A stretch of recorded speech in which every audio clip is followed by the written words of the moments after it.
Well, 3 matches, 3 wins, and only 1 frame conceded, Ronnie. So far, so good. Yeah, so far so good. Pleased to be still in the tournament. It was I played well today. So yeah, and Georgia's a real top quality player, and he can start doing well in events, I think. I know you'll be focused on your own matches and your own game, but from a neutral's perspective, it's been quite an interesting tournament. Neil Robertson knocked out by Peter Lyons, Judd last night by Oliver.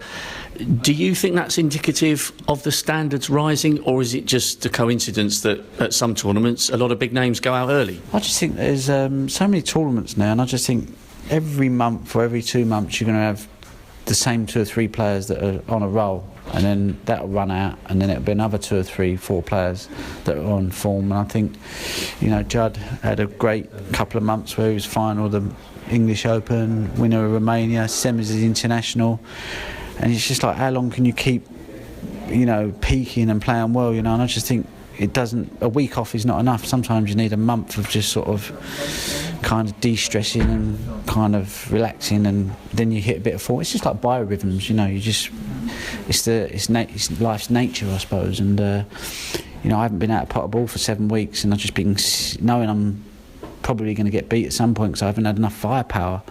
But the last couple of tournaments, I felt like I've had a bit of firepower. So you start to think, well, maybe there's a tournament around the corner for me. But I believe you need to be really, ticking every box within your game to have a chance of winning tournaments now, unless your name's Selby or Ding, and they just seem to be winning tournaments for fun.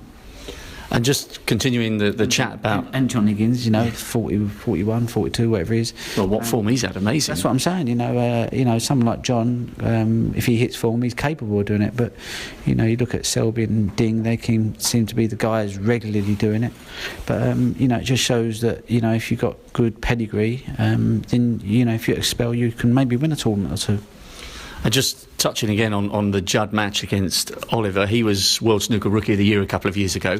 Do you think a performance like that against a player of the calibre of Judd could be a turning point in his own confidence and his self-belief? If not this week, then going forward for the rest of the season and the future? Yeah, definitely. It gives him a lot of belief, I think, and any result against any top player is a good thing, and the more you get, the more confident you get, I would imagine.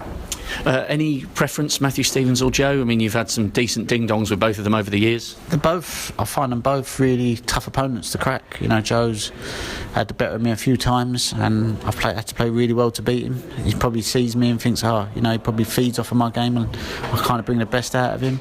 And the same with Matthew. I've had some really good matches with Matthew over the years, and I think the last time we played, he beat me in Wales. So I'll have to be, on my game to win. Great stuff. Thanks, Ronnie. Thank you very much.